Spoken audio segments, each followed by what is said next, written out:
Ini bukan lukisan, bukan juga editan, bukan juga Disneyland, tapi ini adalah salah satu kota yang paling indah di Belanda. Welcome to Zaandam.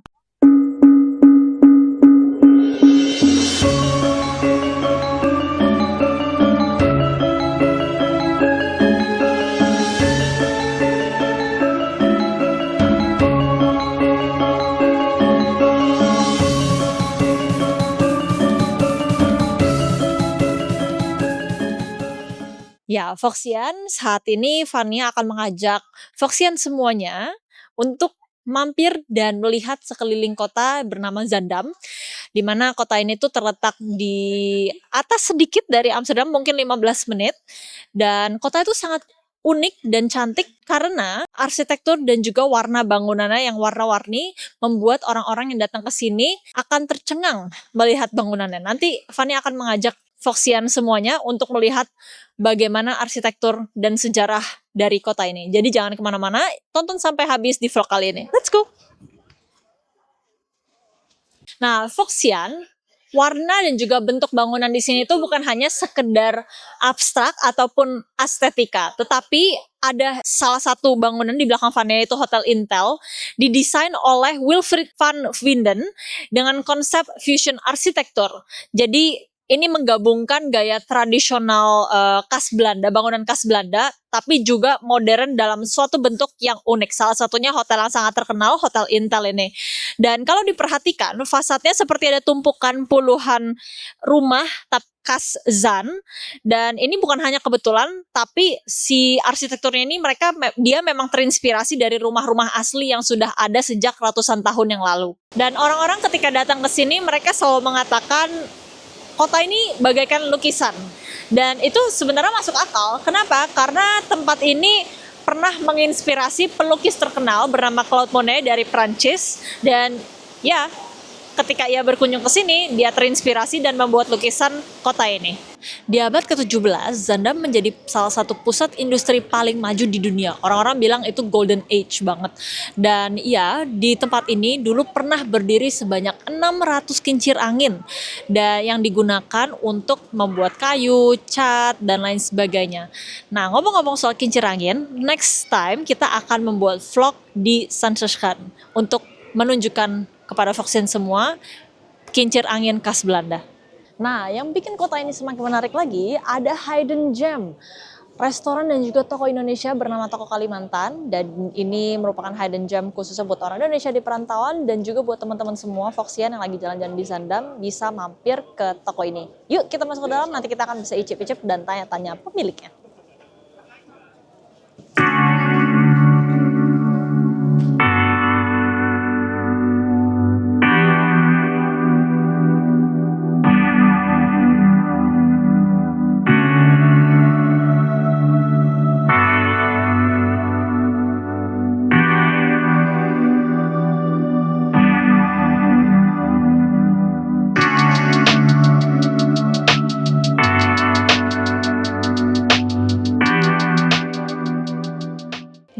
Di toko Kalimantan ini, Foxian bisa menemukan banyak cemilan-cemilan yang bikin kangen Indonesia. Ada kerupuk-kerupuk tradisional dan juga ada berbagai macam rasa Indomie, dan di situ ada kayak serencengan kayak selayaknya di warkop gitu ya. Terus di situ juga ada pandan, ada regal dan bumbu-bumbuan yang bisa kalian temukan dan kalian dapatkan di Belanda. Oke Foxian, sekarang Fania sudah bersama langsung dengan pemiliknya toko Kalimantan. Mungkin perkenalan dulu Kak Rifki ya? Iya benar. Nah, Kak Rifki ini sosok yang sangat keren di balik toko Kalimantan yang cukup terkenal, dan sebenarnya ini hidden gem banget ya Kak. Iya benar ya. Karena banyak orang Indonesia tuh jauh-jauh ya, nggak jauh banget sih dari Amsterdam, tapi mereka kesini karena di sini tuh bukan cuma restoran tapi banyak barang-barang. Ya betul ya. Nah, mungkin kita pengen tahu sejarah sedikit, sejak kapan sih toko Kalimantan tuh dibuka? Waktu Corona 2019 ya. Waktu itu kita online dulu jualan kayak kerupuk-kerupuk, bumbu-bumbu. Itu kita ngirim ke seluruh Eropa, bukan Belanda aja, ke London, ke Jerman, Paris, dan sempat juga ke Amerika. Oke. Ya. Nah, kira-kira awal mulanya memang rencananya tuh untuk menjual barang-barang ngambil produk barang-barang kayak bumbu-bumbu dari Indonesia atau udah sejak awal ada restorannya juga? Awalnya cuma barang kering doang. Oh, Terus jalan waktu 2 tahun, 3 tahun, terus ada waktu toko ini ditawarin sama teman mama juga kalau dia mau berhenti, terus kita offer nama, terus sama restoran jualan juga. Nah, toko Kalimantan itu asalnya dari mana sih ngambil namanya? Karena Kak Rifki dari Kalimantan. Iya, kita dari Banjarmasin. Oh, dari Banjarmasin. Nah, kalau makanannya sendiri yang dijual di sini apakah ada misalnya Kalimantan? sejarah jenderal Ya, atau ada. Kalimantan? Soto Banjar, sate Banjar, nasi kuning, kadang ikan-ikanan juga, makanan lain ya Nusantara juga kayak nasi Padang, bebek goreng, iga bakar, ada puluhan menu. Ada puluhan menu dan itu yang membuat menarik soalnya Iya, jadi benar. orang datang ke sini pilihannya banyak ya Kak. Betul ya. Nah kalau untuk yang masak sendiri Kak Rifki sendiri yang masak? Mama saya. Oh berarti masih Ya. ada mamanya juga Ya ikut benar ya. campur di sini ya? Kita berdua. Wah mantap banget, mungkin kalau ibunya nanti Ya, ada benar, datang ke sini kita akan tanya-tanya juga ke ibunya ya. Benar. Nah tapi aku juga pengen tahu Kak, biasanya kalau orang datang ke sini tuh sebagian besar orang Indonesia atau orang Belandanya? 50-50. Oke. Ya. Ada nggak kira-kira tanggapan dari orang Belanda atau orang Indonesia setelah datang ke sini kayak, wah aku pengen datang lagi, terus kayak mereka benar-benar jadi langganan buat beli bahan-bahan bumbu atau kerupuk misalnya? Karena kata mereka sih makanan kita enak dan juga lengkap sih, jualan bumbu, kerupuk-kerupuk itu sih membuat mereka balik-balik lagi ke sini. Apa yang paling digemari orang Belanda mungkin khususnya?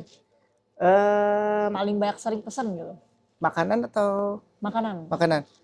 Awal nasi rames, tapi sekarang kita setiap kali orang Belanda datang kita tanya, oh ya cobain nih soto Banjar, cobain nasi Padang.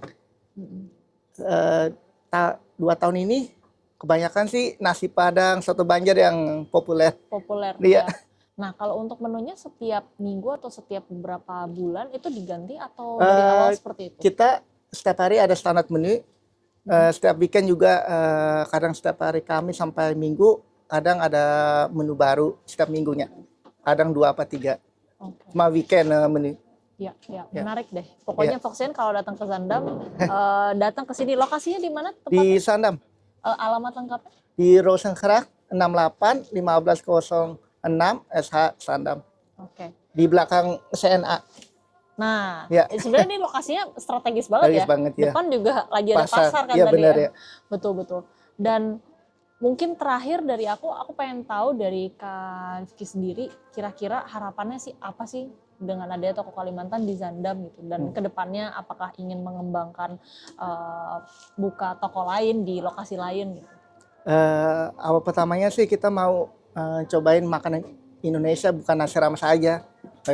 Contohnya soto Banjar, nasi Padang dan lain kepada bule-bule. Kepada bule-bule. Iya. Jadi bule-bule cuma nggak tahu Iya, benar, sate ya. doang ya. Bukan sate doang, Bukan apa sate nasi, rendang. Iya, yang lain Yang ada lain soto juga. Banjar. Dan insya Allah kedepannya mau buka cabang juga sih di Den Haag atau Amsterdam. Mantap tuh. Iya. Ke depan, tapi nggak tahu Kita kapannya. nggak tahu. Aminin dulu. Amin. Oke, thank you. Ya, sama-sama. Halo Kak, datang dari Paris ya? Iya. Jauh-jauh ke sini datang bersama teman. Kebetulan kita lagi liburan, memang tujuannya pertama mau cari bunga tulip kan. Cuma kalau ini lagi free day, jadi kita keliling-keliling rekomendasi nih sama teman. Katanya, oh di sini ada yang makanan Indonesia enak dan pedasnya tuh otentik banget Indonesia kayak gitu kan. Karena kalau biasanya kan rasa toko Indonesia rasanya udah mix gitu kan, kalau pedas pun nggak pedas banget gitu. Kita katanya di sini pedasnya oke banget gitu kan, kayak di Indonesia gitu. Jadi kita cobain dari sini. Kalau menurut kakak gimana? Tadi udah nyobain makanan? Jadi kita nyobain ayam geprek, somai sama itu pedas banget sih emang. Enak, otentik rasanya. Sama kayak kita makan di Indonesia. Iya. Kalau kakaknya gimana? Sama, suka banget rasanya asli seperti di Indonesia. Tadi pesan apa kak? Batagor, Ya lupa ini ada otak-otak. Tadi kita sharing makanya karena porsinya besar kan. Biar bisa makan ini makan itu, jadi kita sharing. Datang-datang jauh-jauh dari Paris kangen makanan Indonesia ya. Iya. Kalau kakaknya sendiri gimana? Udah sering datang ke sini kak? Saya udah sering Bahkan saya kalau lagi nggak enak badan, saya mesennya soto Betawi di sini. Itu emang juara sih. Karena emang bumbunya tuh lekoh, apa sih kalau kata orang Indonesia tuh medok gitu ya. Rempah-rempahnya. Ya, inilah kalau rating dari saya ya, ini ya terbaik lah dari yang lain. Pastinya akan datang ke sini lagi ya Kak. Iya. Pasti. Rekomendasiin kalau mau foto makannya di sini. Biasanya orang habis cari foto-foto kan, kita juga tadinya nggak tahu mau foto di sana, dikasih tahu, oh di sini kan ada yang enak-enak katanya gitu. Oke, terima kasih. Iya, sama-sama.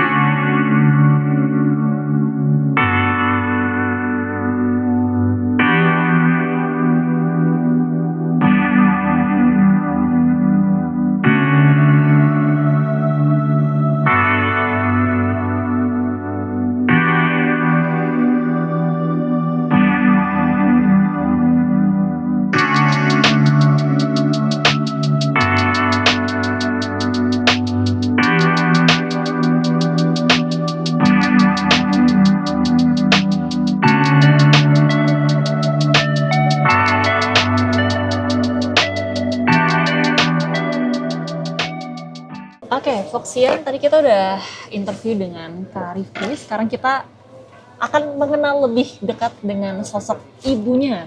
Mungkin Ibu Rina bisa memperkenalkan dulu cerita ke Foxian semua pendengar dan penonton. Cerita awal mula dong, Tan. Gimana Tante tuh bertahan sampai bisa menjadi ada sebuah toko Kalimantan di Zandam lagi gitu.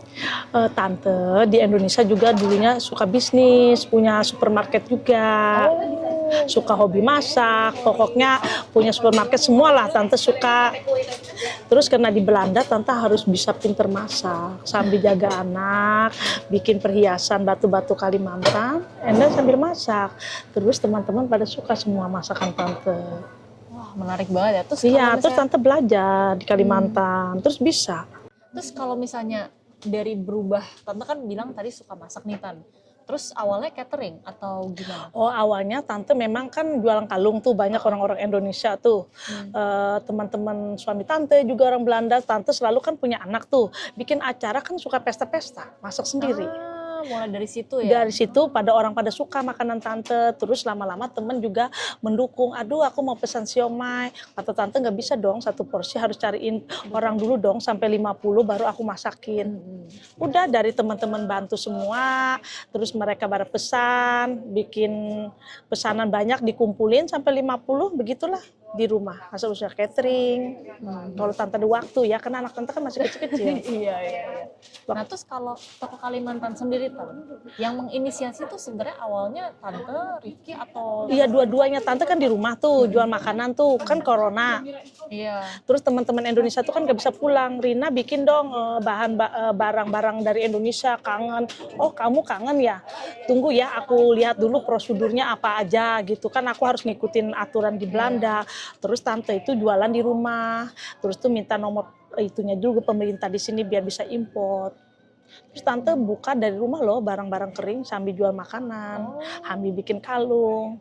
Dari kecil ya. Sampai sekarang masih Tante yang jual kalung dan Nggak ada waktu lagi tante. Kamu lihat sendiri masak terus, masak memang aduh waktu tante habis ke masakan ya semuanya. Berarti Tante masih terjun langsung ya buat Iya. masak dan bikin bumbu-bumbunya. Iya, kalau misalkan bahan-bahan kering lebih gampang ya kalau datang tante antar ke seluruh Belanda ya. Itu pesanan orang kan banyak dari toko-toko. Beda ya, masakan memang berat ya. Betul. Berat buat tante. Betul, apalagi kalau restoran kan ya pasti Aduh, pusing masak ya. tuh, Dinda. iya lebih Pusing berat ya. karena tante kan udah nyoba semua. Dagang lah di sini ya, dari supermarket, bikin kalung dari rumah. Betul. Kalau toko kan harus buka terus. Betul, apalagi juga kalau lihat tadi menunya banyak banget Tante. Makanya tante masih banyak punya batu-batu yang nggak ada waktunya mau, tapi gimana? Barang masak harus wajib. Betul. Nah Tante, aku pengen tahu deh kalau dari Tante sendiri tuh suka dukanya apa sih? Suka Atau suka doang nih? tante hobi ya semua. Oh, oke. Sambil jaga anak, sambil masak. Suka pokoknya kalau dagang-dagang tuh suka loh tante. Suka tante, hobi juga ya, bukan cari uang, dua-duanya ya harus ya. Masak, hobi, dan cari duit ya, dua-duanya nggak bisa. Uang aja nggak bisa, harus dua-duanya. Harus suka ya? Harus suka juga, jangan dipaksakan. Betul. Apa yang membuat Tante senang? Kayak Ya, karena hobi atau kalau orang makan makanan tante tuh mereka senang, happy. Iya, kalau tante memang suka jajan ya, suka kuliner. Aduh enak ya, pengen bikin, nyoba, terus ajak teman-teman makan, terus teman-teman pada suka. Terus banyak pesanan juga, catering. Gitu dari kan kalau masih anak kecil tante nggak bisa buka toko dong. Iya, sibuk ya. Karena Sibuk ngurus anak nganter 3 urus kan. anter kan harus anter dia sekolah, anter dia berenang, aktivitas dia harus selesai. Betul. Tante, perasaan tante sekarang melihat toko Kalimantan sudah sebesar ini gimana, Tante? Ya Kayak kerja ya masih kebayang nggak kayak ternyata sekarang udah jadi kayak gini gitu, ada iya toko tambah ya harus kerja keras ya, masak terus ya. Habis nggak bisa lagi bikin yang lain, bikin batu juga nggak bisa lagi. Tante tapi ada rencana nggak buat buka toko Kalimantan lagi di lokasi lain, misalnya Amsterdam dan Iya lihat persona dulu ya, mau sih kan lihat persona kan gak gampang. betul. Mau sih tapi gimana, harus cari personal yang benar-benar bisa ya menanganin. Kalau nggak bisa gimana? Di sini aja tante udah kewalahan ya. Betul. Harus yang serius ya, kalau mau buka lagi cari personal tuh susah loh. Betul. Dan apalagi tante kalau misalnya masih masak sendiri harus pindah-pindah nanti ya. Iya, tante kan masih masak sendiri. Memang ada yang bantu ya, motong, bersih-bersih, tapi kan harus di awasan tante semua. Betul. Tante Berarti tante masih strong ya. Iya masih Kuat dan awet muda nih Foxian. aduh tante kerja keras terus ya, di Belanda harus ya. Semua ya harus bisa ya. Harus bisa semua. Harus ya. Betul. Ya pokoknya sukses terus tante buat toko Kalimantan, kabarin mungkin kalau misalnya nanti ada cabang baru kita akan buat heboh lagi pastinya. Iya, makasih banyak ya, doain Terima ya. kasih. Amin. Kita tunggu Makasih di ya Amsterdam. udah datang ke toko Kalimantan. Terima kasih kembali. Nah, itu dia perjalanan vlog hari ini. Terima kasih Foxian sudah menonton sampai habis. Jangan lupa ikutin terus di vlog selanjutnya. Dan jangan lupa juga untuk like, share, subscribe, and komen di bawah.